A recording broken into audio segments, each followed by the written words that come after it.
Ek is die Alfa en die Omega, die begin en die einde, sê die Here wat is en wat was en wat kom, die Almagtige. Geliefdes, genade, barmhartigheid en vrede van God ons Vader en Jesus Christus ons Here deur die kragtige werking van die Heilige Gees. Amen. Geliefdes, die Here het ons gegroet. Hy het sy seën oor ons uitgespreek, ek maar sy vergadering begin. Kom ons antwoord hom met 'n lofpsalm. Ons gaan sing Psalm 68, verse 9, 13 en 15. Psalm 68, verse 9, 13 en 15.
Twee verse, kom die plekke inneem, dankie.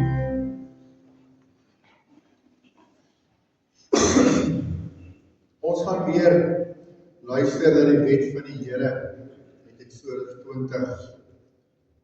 Nie omdat ons dit maar net uit gewoonte uitneem nie, om die tyd op te maak of enige ander rede nie, maar omdat ons voel dit is nodig dat ons ten minste daarom een keer 'n week kan hoor wat ons sonde is, dat ons sonde het, sodat ons toevlug kan neem tot God die Enige. Die oomblik wat jy hoor wat jou sonde is, dan die onder die besef kom, dan besef jy dat jy hulp nodig het. Onsself kan nie vir ons saligheid enigiets verdien nie, God skenk dit uit genade, maar die wet is vir ons 'n leefwyse, wat ons wys hoe leef ons die eer van die Here. Kom ons gaan hoor, hoe kan ons dankbaarheid wys uit Eksodus 20.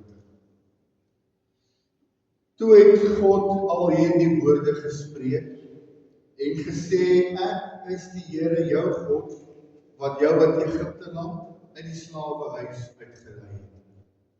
Jy mag geen ander gode voor my aangesig hê nie. Jy mag vir jou geen gesnede beeld of enige gelykenis maak van wat bo die hemel is, of van wat onder op die aarde is, of van wat in die waters onder die aarde is nie. Jy mag jou voor hulle nie neerbuig en hulle nie dien nie, want ek, die Here jou God, is 'n jaloerse God oor die misdaad van die vaders besoek aan die kinders, aan die derde en aan die vierde geslag van die wat my haat, en ek bewys barmhartigheid aan duisende van die wat my liefhet en my gebooie onderhou. Jy mag die naam van die Here jou God nie ydelik gebruik nie, want die Here sal die een wat sy naam ydelik gebruik nie ongestraf laat bly nie. Gedenk die Sabbatdag, dat jy dit heilig. 6 dae moet jy arbei en al jou werk doen, maar die 7de dag is die Sabbat van die Here jou God, dan mag jy geen werk doen nie. Jy of jou seun of jou dogter, of jou diensknegt of jou dienstmaagd, of jou vee of jou vreemdeling wat in jou poorte is nie. Want in 6 dae die Here die hemel en die aarde gemaak, die see en alles wat daarin is, en op die 7de dag het hy gerus. Daarom het die Here die Sabbatdag geseën en dit geheilig. Deur jou vader en jou moeder, dat jou dae verleng mag word in die land wat die Here jou God aan jou gee. Jy mag nie doodslaan nie. Jy mag nie egbreek nie. Jy mag nie steel nie. Jy mag geen valse getuienis teen jou naaste spreek nie. Jy mag nie naaste se huis begeer nie. Jy mag nie naaste se vrou begeer nie, of sy diensknegt of sy dienstmaagd, of sy os of sy esel, of iets wat van jou naaste is. Nadat ons gehoor het en glo ons sonde is, kom ons bely daardie sonde. Ons gaan dit doen met Gesang 68, ons sing vers 1.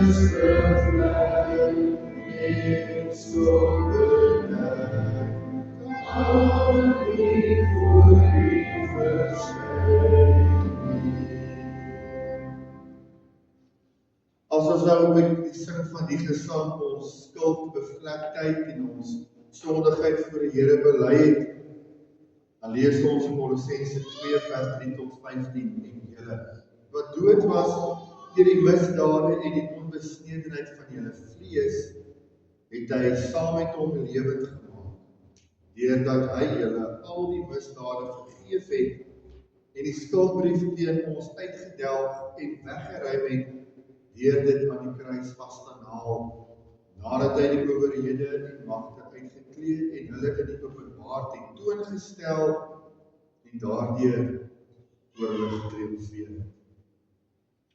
Dit is nou dat ons sonde vergewe is en ons nou met vrymoedigheid voor die Here kan verskyn, gaan ons geloof bely in God in die enige.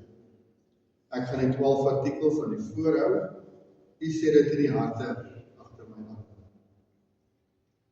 Ek glo in God die Vader, die Almagtige, die Skepper van die hemel en aarde, en in Jesus Christus, sy eniggebore Seun, ons Here, wat ontvang is van die Heilige Gees, gebore uit die Maagd Maria, wat gelei het onder Pontius Pilatus, gekruisig is, gesterf het en begrawe is, en ter helle neergedaal het, wat op die 3de dag weer opgestaan het uit die dood, opgevaar het na die hemel en sit aan die regterhand van God, die almagtige Vader, waarvandaan hy sal kom om die lewendes en die dooies te oordeel. Ek glo in die Heilige Gees. Ek glo aan 'n heilige algemene Christelike kerk, die gemeenskap van die heiliges, die vergewing van sondes, die opstanding van die liggaam en die ewige lewe. Amen. Ons hoorbare belydenis vanoggend kom uit Gesang 13, ons sing vers 2.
Geliefdes, ons maak die woord van die Here vanoggend oop by Rigters, hoofstuk 7, die treffende vertelling, is nie verhaal nie, dis die waarheid, maar dit is die vertelling van Gideon en sy bende. Ons praat gereeld van die Gideons bende.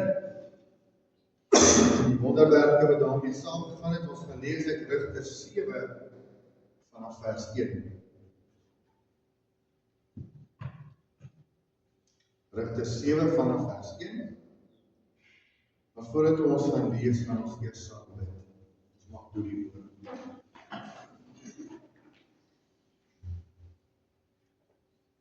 Ons heilige, almagtige God, Vader, Seun, Heilige Gees, Here, wat 'n wonderlike voorreg vanoggend weer in die huis by mekaar te wees. Here, as ons hier is, kan ons vir 'n paar minute ten minste vergeet van die wêreld daar buite.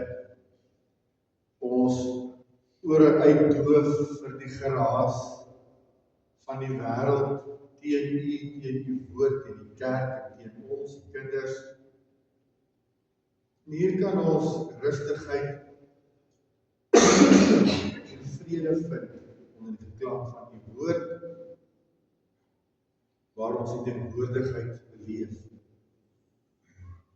Here, terwyl ons hier mekaar is, bid ons graag vir hulle wat nie hier is nie.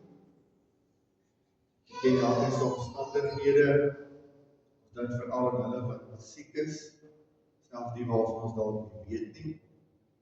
Here, dat U deur enige beproewing wat oor ons pad kom, ons die krag sal gee om daardie beproewing in die geloof te oorwin. Dat ons nie so gefokus sal wees op dit wat om ons gebeur nie, maar net op U krag, U woord en die beloftes van beskerming.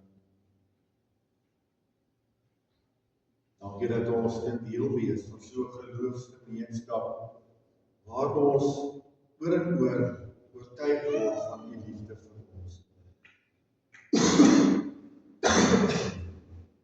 Here, dan vra ons dat wanneer ons uit die woord lees, die boodskap vir ons duidelik sal maak, dat ons dit kan gaan uitleef, sodat dit wat om ons en met ons en in ons gebeur, ons sal verweldig. Maar ons net in die krag sal voortgaan maak het. So dankie vir die goedheid, die sonde vergifnis waarvan ons nou weer gehoor het, dit wat U in ons lewens doen. Help ons om dit te realiseer, die daaglikse geloof en bekering. Vir dit in Jesus Christus se naam. Amen.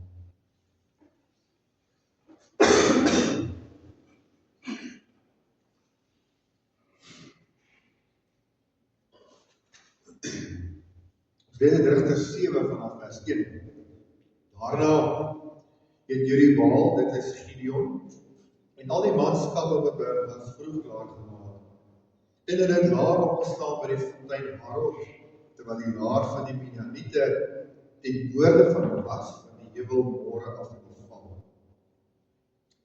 Toe sê die Here vir Gideon, die manskappe by jou is te veel vir my, om die Midianiete in hulle hand te gee.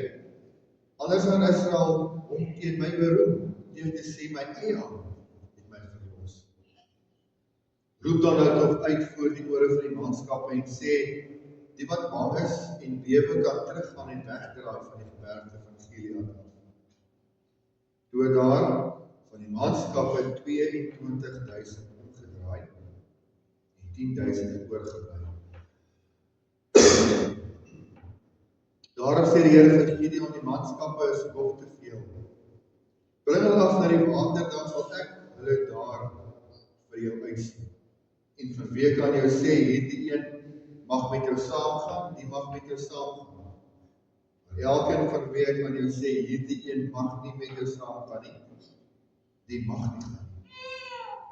Hy bring die manskappe af na die water, en die Here sê vir Gideon, elkeen wat met sy tong die water soos 'n hond opplek, soos 'n hond lek, moet jy eenkant laat staan. En elkeen wat op sy knieë vooroor buig om te drink, ander kant. En die aantal van die wat gelek het met hul hand na hul mond toe was 300 man. En al die ander manskappe het op hulle knieë vooroor gebuig om water te drink. Toe sê die Here vir Gideon, deur die 300 man wat gelek het, sal ek julle verlos en die Midianiete in jou hand gee, maar al die ander manskappe kan elkeen na sy woonplek gaan. Daarop neem hulle die padkos van die manskappe en hulle ramshorings in hul hand.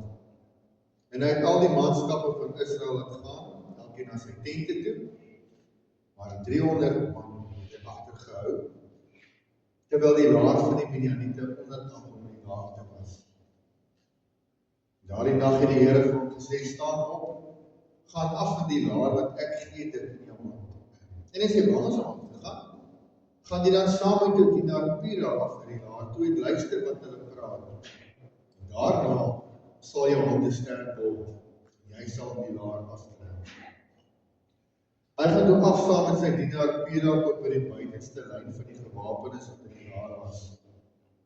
En die Midianiete en die Amalekiete en al die kinders van die ooste het in die laagte gelê soos springkane in menigte.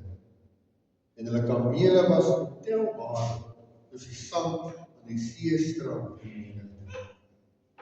Toe Gideon aankom, vertel 'n man aan 'n ander juis 'n droom en sê, kyk, ek het 'n droom gehad, daar rol 'n hardgebakte gasbrood in die laar van die Midianiete, en kom tot by die tent en slaan dit dat het omval en keer het onderste bo, en toe lê die tent daar.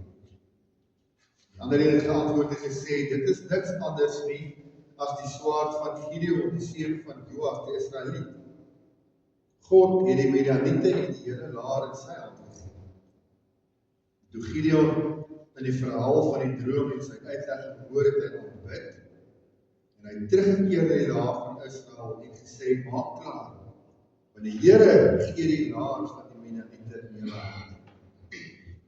En hy die 300 man verdeel in 3 dele, en aan hulle almal ramshorings en leeuekruike met fakkels binne in die kruike in die hand gegee, en aan hulle gesê, kyk na my, maak net so. Kyk, as ek by die buitenste lyn van die laar kom, dan moet julle maak net soos ek maak. En as ek en almal wat by my is op die ramshoring blaas, moet julle ook op die ramshorings blaas rondom die hele laar. Julle moet sê vir die Here en vir Gideon. Toe kom Gideon en die 100 man wat by hom was by die buitenste lyn van die laar, begin van die middelste nag raak, toe hulle skaars die wagte uitgesit het, en hulle blaas op die ramshorings en slaan die kruike stukkend wat hulle in hulle hand gehad het. Toe blaas die 3 dele op die ramshorings en breek die kyke en kruike En nou met hulle linkerhand die fakkels en met hulle regterhand die langshoorns om te blaas, terwyl hulle uitroep die swaard van die Here en van Gideon. En hulle bly staan, elkeen op sy plek rondom die laar. Daarop hardloop die hele laar en hulle skreeu en vlug. En toe die 300 op hulle ramshorens blaas, het die Here die swaard van die een teen die ander gerig. Ja, die hele laar en die laar het gevlug na Bet-Sitta, na Sereda toe, tot by die oor van Abel Mehola by Tabor.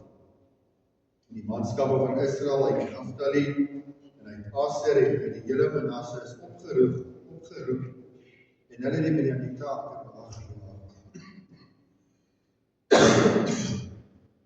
Ook het Gideon boodskappe gestuur in die hele gebergte van Efraim om te sê, trek af die Midianiete tegemoet en sny hulle by die waters af, van die waters af tot by Bet-Bara in die Jordaan.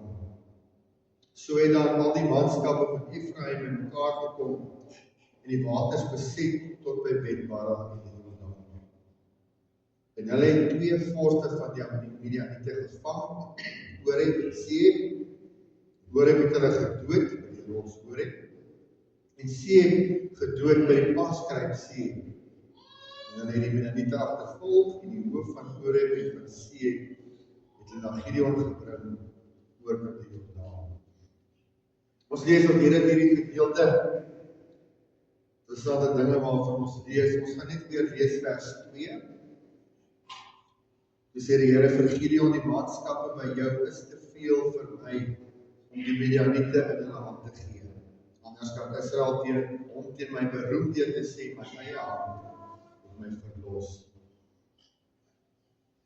En vers 22, en toe die 300 op die ramshorens blaas en die Here die swaard van die een teen die ander gerig, ja, die hele laar en die laar het gevlug, na Bet-Sitta na Sereda tot by die oor van Abel Mehola. Dit is van die Here Jesus Christus. Rigter 7 vertel vir ons die merkwaardige verhaal van Gideon en sy klein leer. Daarom praat ons eintlik maar van 'n bende teen die geweldige oormag van die Midianiete. Menslik gesproke was dit onmoontlik vir Israel self met hulle 32,000 om hierdie stryd te wen. Selfs in hulle groot getalle was dit te min en te swak. Tog kies God om hulle deur 'n wonderlike, selfs vreemde manier die oorwinning te gee. Hoe doen hy dit? Hy sê in vers 2, want God wil hê dat almal, ook die vyande moet weet, dat hierdie oorwinning kom nie deur mensekrag of deur getalle nie, maar deur die Here self. Bietjie agtergrond, wie was die rigters? Nadat die volk Kanaan ingeneem het en Josua se oorwinning oor die volke in die vorm van die koninkryk Israel, het die Israelitiese stamme 'n informele bondgenootskap gevorm. Daar was nog nie 'n sentrale regering nie. Hierdie bondsgenootskap het in krisistye vir die volk 'n ad hoc leier, iemand wat net vir 'n kort tydjie diens gedoen het, die rigters as leiers aangestel. Nou as ons kyk na die hele geskiedenis, het die rigters uit 11 manne en 1 vrou bestaan. Dit is dan die getal 12, wat dui op dat die hele volk is 12 stamme.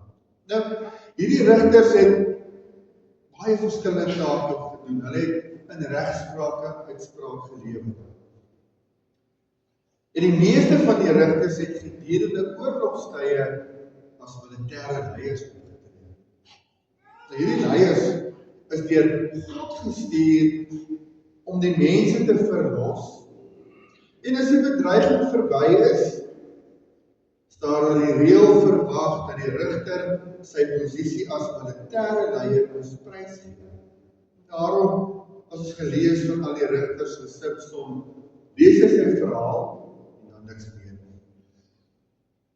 So God vra dat in tye van nood en tye van oorlog mense in geloof na vore moet tree wat hom vertrou, die moed het om die vyand teen te staan. In Rigters sien ons dan ook herhaaldelik hierdie selfde waarheid, dat wat jy saai, sal jy maai. Bedoelende, daar was oor en oor gevolge vir onvolkome gehoorsaamheid, het gelei tot dwangarbeid en slawerny en vreemde verdrukkings. Want God se woord was deur alles altyd duidelik, daar mag geen vredesverdrag, ondertrouery of godsdienstige sinkretisme of samesmelting met ander gelowiges wees. Geen vreedsame naasbestaan in die heidendom. Ons lees in Rigters 2 vers 10. En toe ook daar die hele geslag by hulle vaders versamel is, staan daar 'n ander geslag na hulle op, wat die Here en ook die werk wat hy vir Israel gedoen het, nie geken het. So die Rigterstyd is oor die algemeen gekenmerk deur goddeloosheid en bandeloosheid. En dit is in hierdie tyd wat ons van baie wonderwerke lees. En wat die Here vir ons sê vandag, hy sal die oorwinning gee. Hier in Rigters 7 sien ons hoe God doelbewus Gideon se magtige weermag van 32.000 manne klein. Eers 32.000, God sê dis te veel, to 22.000. God sê dis nog steeds te veel, en hy verminder hulle tot minder as 1% van die aanvanklike getal.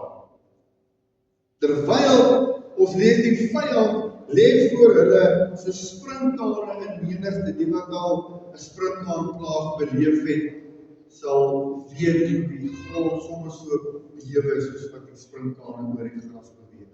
En hulle kamele was ontelbaar soos die sand aan die seestrand menigte. Tog sê God dat die manne by jou is te veel vir my om die Midianiete in jou hand te gee. Want as julle so baie is en julle wen, gaan julle agterna en sê, joh, ons is 'n goeie weermag, ons het onsself verlos. Daarom stuur God eers die huis toe wat bang is, 22.000. God weet dat vrees ook maar 'n teken is van ongeloof. En geen veldslag kan in vrees en ongeloof aangepak word. So dan bly dit 10.000. Nee, sê die Here, is nog te veel, hy toets hulle by die water, en die klein groepie van 300 word gekies, die res word by weggewys en kan terug. Daar is al baie gevra, wat beteken hierdie manier, kom gebruik God die water drink en hulle water drink, as 'n manier om hulle te kies. En daar is baie verskillende verklarings, ons gaan op die meer gereformeerde een fokus, en om dit te verstaan, fokus ons op die woorde gelek en hom, die wat soos honde die water opgelek het. Dis die 300 wat gekies het. Dan moet ons onthou, daardie tyd was honde nog nie geliefde troeteldiere soos vandag. Dit was veragtelike diere, aaseter, soos jakkals. En die woord gelek kan ook vertaal word met gestir. En dis is dan nou al ooit, ek glo almal al gesien hoe hond water drink, so dit oplek en opslurp en nodige bygeleide in die water wat soms so rondwaai. Dan gee dit vir ons 'n beeld van wat die Here hier vir ons wys. Want dit is hoe hierdie 300 water gedrink het, soos honde opgelek. Glad nie 'n kompliment. Dit dui eerder op 'n onverfynde manier, ongemanier, amper barbaars. En dit is die punt waarop God fokus. God kies hierdie bende vanuit die laagste stand in die bevolking. Die mense waarvoor die meerderheid, die gesofistikeerdes, die met meer klas hulle neus opgetrek het. Nie die sterkste soldate nie, maar die grove manne. So die onderskeid wat God hier tref, is nie tussen geoefende en ongeoefende soldate nie, maar tussen belangrikheid en beskaafdheid aan die een kant en veragtelikheid, as ons die woord mag gebruik, aan die ander kant. Maar God leer hierdie belangrike les. Hy wys juis dat ons swak en afhanklik is. In ons sondige harte wil ons altyd dink, ek kan dit self doen. My krag, my wysheid, my logika, my planne sal my red. Maar God sny al hierdie redes wat ons aanvoer weg en leer ons om net op hom te vertrou. En ons sien dit in ons lewens vandag. Hy laat soms toe dat ons beproewings ervaar, finansiëel, gesondheidsgewys, in ons gesinne, in die kerke, in ons harte. Hoekom? Want hy wil hê ons moet minder op onsself besteed en op hom begin vertrou en begin rus. Ook vandag gebruik die Here nie menigtes om sy werk te doen nie. Hy kies uit wie hy in sy Gideonsbende wil hê. En dan is dit nie noodwendig die slimmes en die geleerdes en die aansienlikes, die belangrikes van die wêreld nie, maar die gewone mense. So ons kan nie ons neus optrek, maar 'n praktiese punte noem die boer of sitter wat langs of voor ons agter ons sit nie, want die Here het hom en haar uitgekies. Maar die belangrikste is dat hierin sien ons al vir Christus. Die grootste swakheid wat ons maar het, is ons sonde. En ons kan nie onsself verlos nie, ons kan nie onsself red, ons goeie werke, ons pogings om reg te leef, ons eie krag, beteken niks. Dit is soos die 32.000 soldate. Dis te veel, sê die Here. Jy kan jouself nie red nie. Ons het 'n verlosser nodig, wat sterker is as enige vyand en dit is Jesus Christus. Nou kan ons vir 'n oomblik gou in Gideon se skoene plaas. En besef dat hy dalk moedeloos gevoel het. Van 32.000 tot net 300. Here, dit klink so selfmoord. Maar God ken ons menslike vrae. Daarom sê hy vir Gideon, as jy bang is om af te gaan saam met jou dienaar, gaan na die laar toe van die vyand en luister wat hulle praat, dan sal jou hande sterk word. En wat Gideon daar hoor, doen dit ook, en dit is amper ongelooflik. Want 'n Midianiet, een van die vyande voor hom, vertel vir 'n ander van 'n droom wat hy gehad het van 'n brood, wat die vyand se tent omstoot. En sy vriend verklaar die droom en sê vir hom, maar dis niks anders nie as 'n swaard van Gideon, die seun van Joas die Israeliet. God het die Midianiete en die hele daar in sy hand gegee.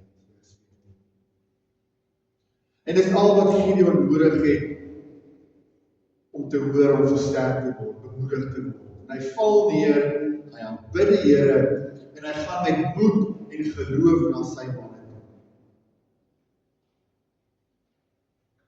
En hierin sien ons hoe God altyd ons, sy kinders, bemoedig met sy woord en sy beloftes.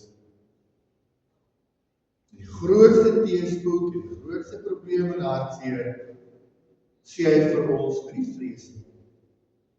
Ek is met jou. Ons is dalk swak, maar hy is sterk. En wanneer jy by die hoop of die brand van wanhoop kom, bring God jou eenvoudig net weer na sy beloftes toe, soos wat hy vir Gideon op die troon gemaak het. En vandag het ons bemoediging baie meer nodig as Gideon. En ons het ook baie meer bemoediging, want ons het die volle evangelie van Jesus Christus. En in hom hoor ons die boodskap uit reeds, jou grootste vyand oorwin, sonde, dood en die Satan. Wanneer ons vrees en twyfel, bring God ons terug na die kruis toe en sê, kyk, die oorwinning is klaar. Dit beteken nie dat ons nie beproewing sal hê nie. Laas het gesê, die seentjie wat bang is in die donker, papa sit by hom. Die donker gaan nie weg nie, maar die hoop en die bemoediging is daar. Daarom sê Paulus in 2 Korintiërs 12 vers 9, sê die Here vir hom, my genade is vir jou genoeg, want my krag word in swakheid volbring. Daarom kan ons kop optel en sê, wanneer ek swak is, dan is ek sterk, want ek maak nie op my krag staan, maar op die krag van Christus. En dan hoor ons die hoogtepunt van Rigter 7, hierdie wonderlike oorwinning. Het jy mooi gelees, Gideon en sy 300 manne kry horings, kruike en fakkels. Nie swaarde en lanse en die sterkste perde en pyle en boë. Al wat hulle doen, is hulle blaas op hulle horings, hulle breek die kruike dat die lanterns gesien kan word en hulle roep uit die swaard van die Here en van Gideon. Nou moet ons verstaan, dit was middernag, dit was donker, hierdie magtige menigte sien hierdie 100 mense en die fakkels wat skielik opkom en die horings en die geroep. Hulle dink, hier is ons duisende mense, hulle raak paniekerig, hulle begin mekaar doodmaak en hulle vlug. Die oorwinning was God. En hy kry die vreemdste en die swakste manier om sy krag te wys. En dis juist hierin wat ons ook die kruis van Christus sien. Ek dink maar mooi aan die kruisdood van die Christus van daardie tyd, die swakste, skandelikste manier om aan 'n kruis dood te gaan. En van die tyd, 2000 jaar terug, gebruik God om die grootste oorwinning in ewigheid te behaal. Vir die wêreld dwaasheid en swakheid veragting. Maar vir God die grootste oorwinning oor die magte van die bose en die duisternis. Daarom sê Kolossense 2 vers 15, nadat hy die owerhede en magte uitgekleed en hulle in die openbaar tentoongestel en daardeur oorgetriomfeer. Dit is ons hoop, ons redding en ons toekoms, net in ons eie krag, maar in die oorwinning van Christus.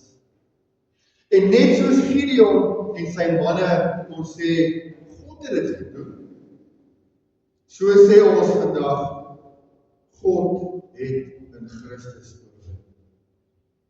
So, as het voel of jy teen sonde stry, het voel of jy besig is om te verloor, onthou, die sonde is reeds oorwin in Christus.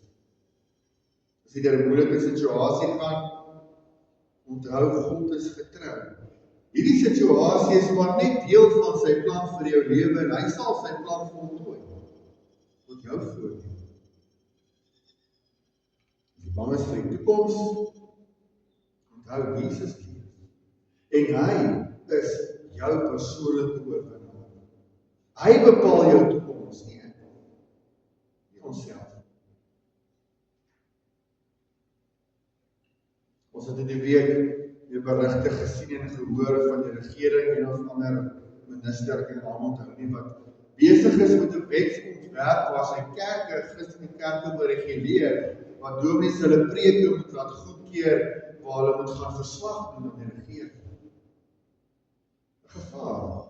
Vir enige kind van die Here, onthou sy, ek is 'n dominee, my boodskap deur 'n heiden moet laat goedkeur.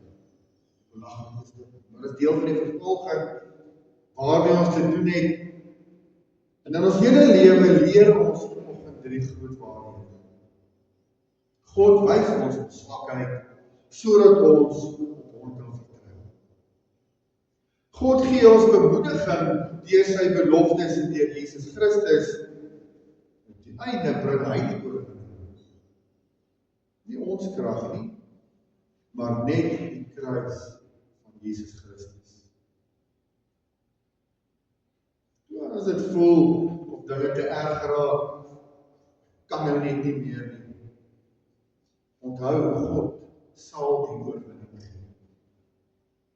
Baie keer op die vreemdste maniere. Dit maniere wat ons nou nie gedink het die Here gaan so werk nie, sal hy sy krag wys. Vertrou net op hom. Onthou van Gideon en sy bende 300 mense teen 'n oormag sê, ek weet nie eens hoeveel duisend die vyand was nie, wat oorwin het in die naam van die Here. Staan jy op. En geloof sê ons, as God vir ons is, wie kan teen ons wees? Amen. Kom ons bid saam.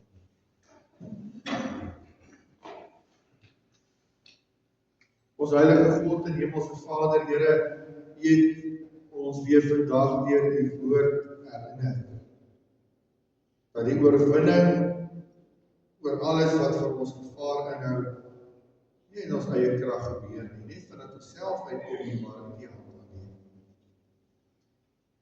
Here, ons bely ons swakheid en ons afhanklikheid van U. En bid dat U ons sal vergewe. As ons soms dink dat dit ons stryd is en ons moet oorwin. Ons loof en dankie dat U in Jesus Christus, die Seun, die grootste vyand, die sonde, die dood, bose magte oorwin het. Help ons om elke dag in sy oorwinning te leef. Here, wanneer ons moedeloos raak, herinner ons aan die beloftes. Wanneer ons bang is, gee ons die vrede. Here, wanneer ons swak is, swak voel, laat U krag in ons volbring word. Here, daarom vertrou ons U, want U sal die oorwinning gee. Laat ons lewe tot U eer. En dat alles wat ons doen, U lof sal bring. Ons bid dit net in die naam van Jesus Christus, ons verlosser en oorwinnaar. Amen. Ons kan die Here dien met ons liefdegawes, dan kan ons seker weer soos gewoonlik sommer die sending evangelisasie dieselfde tyd opneem.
Ons antwoord op die boodskap kom uit Gesang 51. Gesang 51, ons gaan al drie verse sing. Gesang 51, vers 1, 2 en 3.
Ons herinner jou net 'n oomblik te bly staan na die seën van Psalm 207, dan het ek vergeet op die liefde lees so klein Edrie, ons jongste lidmaat wat die week van so 'n klein operasietjie, Michael sterkte vir julle.